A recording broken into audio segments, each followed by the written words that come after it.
नमस्कार दोस्तों, सोम ब्लॉग में आपका स्वागत है। मैं आपको एक कहानी सुनाने जा रहा हूँ। एक गांव में एक अमीर लोग था। वो सबको पैसा देता था ब्याज पे। को तो देता था ज़मीन रखने के बाद, किसी को देता था उसके गहने सोना चांदी रखने के बाद। तो लोगों को पैसे की जब भी ज़रूरत पड़ती तो उसके पास उसको कुछ ना कुछ रख के पैसा मिलता था। तो वैसे किसी को कुछ नहीं देता था, ना किसी की मदद करता था। तो मदद जब करता था उसके पास 10,000 लेने हैं तो आपने 50,000 का कुछ रखा है। तो ऐसे वो किसी को पैसा नहीं देता था। बहुत दिन हो गए, कभी चलता रहा। गांव वाले को किसी लड़की की शादी हो तो लाते, लड़के की हो तो लाते, कभी कुछ लेना होता जब उससे पैसे लेते। तो उसने सब पूरे गांव की ज़मीन ने पैसा चांदी सोना अपने गिरवे रख लिया। तो एक जिम्मेदार उससे काफ़ी दिन पहले पैसे लेकर आया था, तो उसने वापस नहीं भेजे। उसके पास वापस हुए नहीं। कभी किसी बच्चे की शादी करनी, कभी कोई काम आ जाता। तो उन्हें सोचा फलाना एक आदमी, भाई उसके घर चलते हैं, अपने नौकरों को साथ लेके चला, तो उसके घर से पैसे लाते हैं। वो तो पैसे देने आ नहीं रहा। तो जो उसने सामान रखा था उससे ज़्यादा ब्याज बन गई। तो उसके घर पहुँचे। तो उसके घर पहुँचे जिम्मेदार के घर, तो वो अपनी लड़की की शादी कर रहा था। इधर से बारात आई हुई थी और इधर से वो सेठ आ गया। सेठ ने उसको आवाज़ दी, बोला हाँ जी आओ। तो उसने उसको, जो अमीर था सेठ था, उसको नमस्कार की। तो हाथ जोड़ के बोला मैं आपके पैसे दे दूँगा, मेरी लड़की की शादी है, तो कुछ मेरे को टाइम दे दे। बोला क्यों टाइम दे दूँ भाई, कैसे दे दूँ, बहुत दिन हो गए तेरे को। तो बोला ये तो शादी भी तो कर रहे थे, ये कहाँ से आए पैसे। बोला मैंने कुछ, मेरे पास ज़मीन थी, मैंने वो बेची है। मेरे को ना एक अच्छा लड़का मिल गया, अच्छा परिवार मिल गया, तो मैंने इसीलिए अपनी वो ज़मीन बेच के मैं लड़की की शादी कर रहा हूँ। तो लड़की, और मेरे पास पैसे गहना तो है नहीं, जो उन पैसे से मैं गहना खरीद के आया हूँ। घर में गहना था नहीं, जो था वो मैं तेरे पास रखा है। तो इसलिए मेरे पास अभी पैसे हैं नहीं, मैं कुछ मेरे को टाइम दे दो, मैं आपको पैसे दे दूँगा। तो सेठ ने इतना उस गहने का नाम लिया। तो उसके लड़की ने जो गहना डाला हुआ था, वो शादी पे बैठने, मंडल पे बैठने वाली थी, उसके गले से अपने नौकरों का इसका गहना उतार लो, सोना चांदी जितना भी इसका उतार लो। उस सेठ ने, उस अमीर लोग ने उसके लड़की का सारा गहना और सब कुछ उतार लिया। तो जो बारात आई हुई थी वो कहने लगी ये तो आदमी बेशरम है भाई, इसने अपनी लड़की की गहना भी उतरवा दिया और इसने पैसे देने हैं, मैं तो अपनी बारात को वापस ले जाता हूँ। उस लड़के वालों को खुंदक आई, गुस्सा आया, वो अपनी बारात को वापस लेके चला गया। और उसने, जो जिम्मेदार ने, उस अमीर लोग के पास पैरों में पगड़ी रखी, सब कुछ किया, भाई मेरी बारात वापस जा रही है, मेरा हाथ जोड़ रहा हूँ। तो अब मेरे को नहीं मानना, ना तो सेठ ही मानना ना वो लड़के वाला मानना, उसके पैरों में पगड़ी डाली। इधर से सेठ उसके गहने ले गया और वो जो लड़का था वो अपनी बारात को वापस ले गया। उसकी पगड़ी रखी हुई थी उसने, और किसी ने उसका इज्जत नहीं की, उसका सम्मान नहीं किया। तो लड़की को क्या किया, लड़की ने वहाँ से उठ के अंदर चली गई। अंदर गई तो उसने अपना गले में कपड़ा डाला और पंखे पे बांध के फांसी ले ली। तो लड़की तो, उस जिम्मेदार की लड़की भी गई।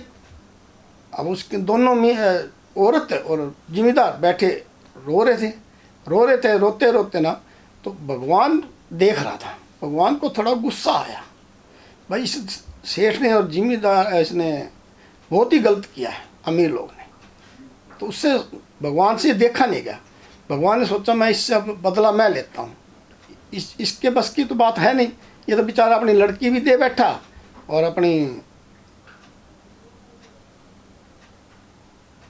अब तो मेरे पास कुछ भी उसके पास नहीं था। तो भगवान ने अपना एक रूप बदला। एक वो बड़ा सेठ बन के अपना बैलगाड़ी पे सोना चांदी और अपना धन गाड़ी पे भर के जा रहा था। तो ऐसे टाइम पे जा रहा था, वो रात होने वाली थी। तो उसी सेठ के घर गया, उसको आवाज़ दी। सेठ बाहर आया, बोला क्या बात है।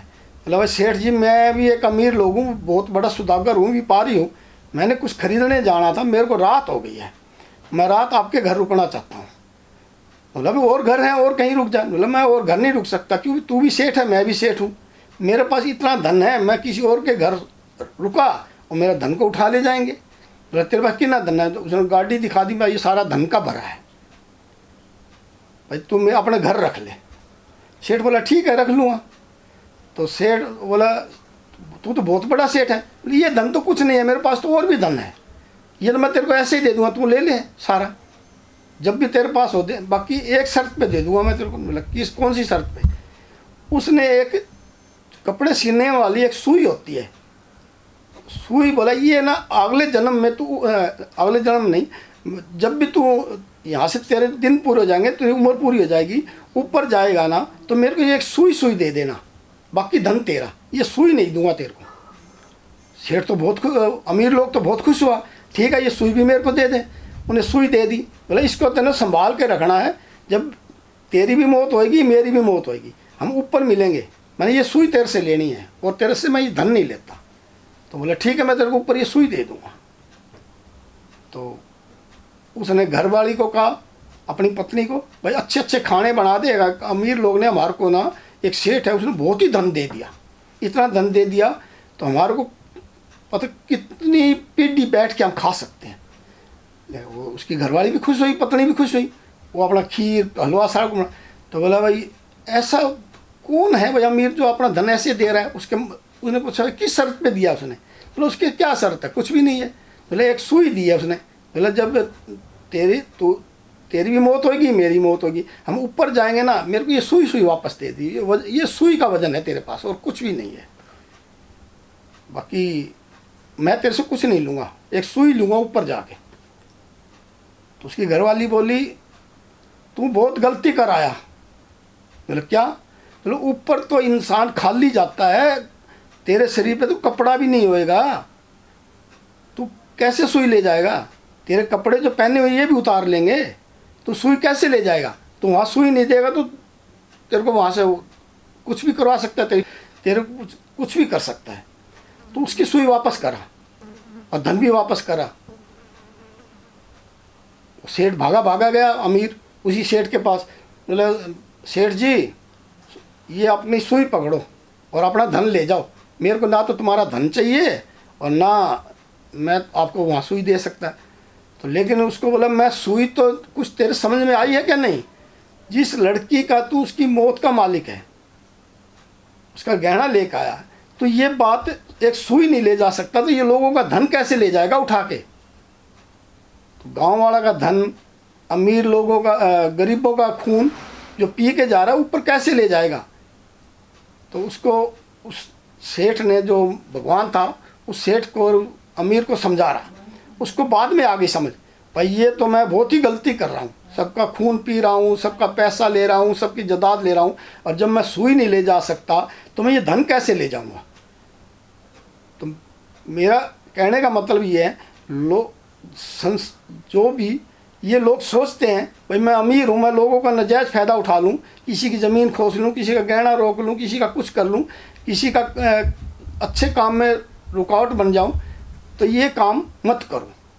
ऐसा काम करो समाज के अंदर जो आपको भी काम करके जाओ, आगे चल के इंसान की मौत तो होनी है और साथ कुछ भी नहीं जाना, आपको आप वहाँ जाके आपकी स्वर्ग मिले, ना कि नरक मिले। नमस्कार दोस्तों, सोम ब्लॉग को फॉलो करो।